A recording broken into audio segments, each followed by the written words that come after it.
Welcome back. I am Jainam Shah from Coders for Coders. Today we will look at a DFS traversal in a binary tree. So there are three types of DFS traversals: in order, pre-order and post-order. Today we will look at in order traversal. In order traversal has multiple applications, like if you know about binary search tree, it is used to obtain the elements in sorted order in a BST. If you want the elements in a reverse sorted order, you can do a reverse in order traversal. It is also used to get the infix expressions if they are stored in the form of a binary tree. Today we will look at the recursive approach of in order traversal. We have already looked at the breadth first traversal in our other video. We will also look how to test our code by creating a binary tree. For in-order traversal, we explore the left subtree first, then root, and then the right subtree. In a tree of just 3 nodes, say for example with 1 as root, 0 as left child and 2 as right child, our in-order traversal would be 0, 1, 2. Let's take a look at this tree. For example, here we have 0 as the root. First, we will explore the left subtree of the root, which is the tree with root 1. This is the left subtree. This is the right subtree. We will follow this procedure recursively. Left subtree of tree with root 1 is tree with root 2. Its left and right subtree, they are null pointer, so we won't traverse them. So 2 would be our first noded traversal. 2.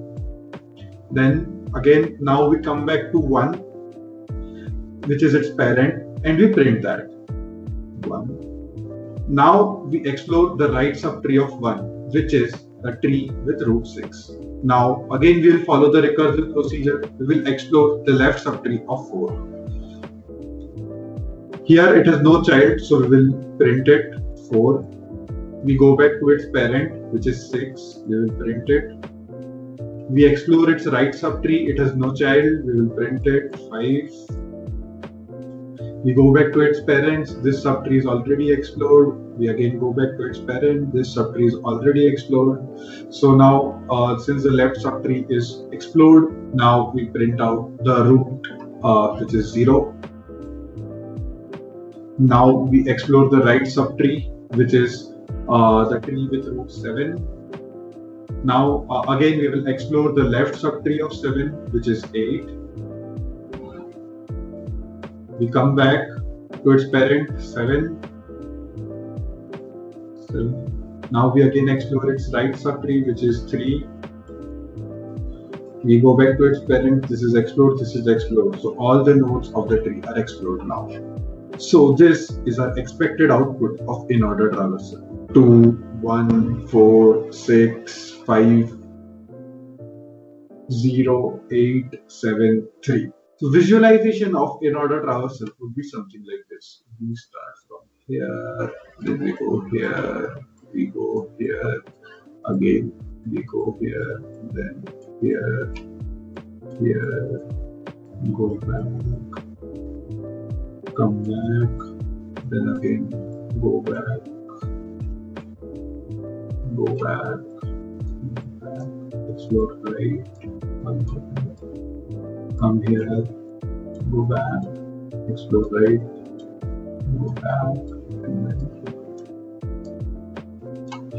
So this would be our expected traversal like this. We come here, here, here, here, here, here, and so on. This way we cover all the nodes of an in-order traversal. How do we define the tree node structure in C++? We have a field value that holds the value or data. Then we have pointers to the left and the right side of the tree. This is the constructor and it will be called when creating a new node. Let's walk through the code for in order. We are using the recursion method here. The code is fairly small. This base case, it is very important because If we don't put it, we may run into null pointer access issues, memory access violation, and segmentation faults if we try to access null pointers. These small bugs, believe me, they can be very hard to debug. So, like we saw the algorithm in the previous tree example, first we explore the left subtree. So we call inOrder on our left subtree. Then we print the value of that node, and then we explore the right subtree. So we call inOrder on the right subtree. So let's do a dry run of our code with the tree from the previous example. Recursions can be converted into iterations. So for most cases, we use stack to do that. I'll help you visualize the recursive calls through stack. Stack is last in first out LIFO data structure. First, we call inOrder on our root node 0. So I'm using this as a stack, call inOrder on 0. inOrder 0, it is not null. Then we call inOrder on its left child, which is 1. So inOrder of 1. inOrder of 1, it will call inOrder to its left child, which is 2. inOrder of 2. 2 will call inOrder to its left child, which is null pointer. So if we have null pointer, we will do an early return. So it returns. Then next step is we output the value of 2. So we output 2. Okay. Then we will call inOrder on 2's right child, which is null, which is again an early return. So 2 has finished. So 2 is finished. Now we will come back to 1. So for 1 we had called 2's inOrder, that is done. So now we will output 1, and we call inOrder on 1's right child, which is 6. So we get 6 here. For 6 it will call inOrder on its left child, which is 4. Now 4 will call inOrder on its left child, which is null. So it will just do an early return. It will print 4. We print 4. Then it will call inOrder on its right child, which is null, which will return early. So 4 is also done. 4 is done. Now we come back to 6. In 6 inOrder, we already completed inOrder on its left child. Now we will print 6. We print 6, and then we will call inOrder on its right child, which is 5. So we add 5 here. Now 5 is similarly a leaf node like 2 and 4. So it will do an early return for its left and right child. So we'll print here 5. 5 is done. Now again 6 is inOrder is also finished with 5. So 6 is also done. Now we come back to 1. Once inOrder is also done, all the 3 steps are done. 1 is done. Now again it will come back to 0. For 0, we will left side inOrder is finished. We will output 0 here. Okay, we'll do 0. Now what we'll do, call inOrder on its right child 7.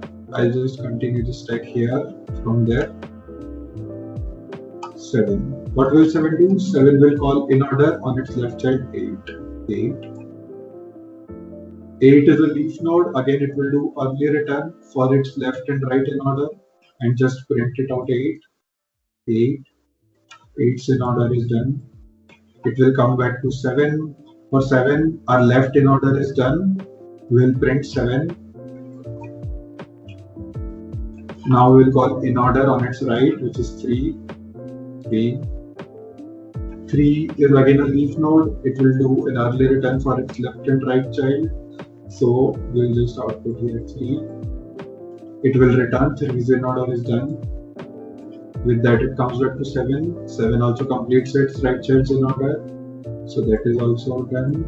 Again it will come back to 0. And that is also done. So like this is. So as we can see, we receive the expected output with the dry run of our code. Testing your code is very important. How do we test and print the output of the inOrder algo that we just saw? I have seen many people know inOrder, but they fail to write code to generate tree and print the traversal. Taking example of our previous tree, Here, we declare nodes like this since our constructor only takes the node value as an argument. So here I have created the nodes 0 with value 0 and 1 with value 1 and so on. Then our left and right of 0 were 1 and 7. So I have passed in the address of 1 and 7 since we store their pointers. So on, I have created the entire tree. Like 1's left and right are 2 and 6, 6's left and right are 4 and 5, 7's left and right are 8 and 3. And then we call in order on our root node, which is node 0. You can run this code and check that the output is as expected. We will cover iterative version in the next video. So stay tuned. Connect, message with us on LinkedIn, Twitter, Instagram for help related to cracking software engineering interviews.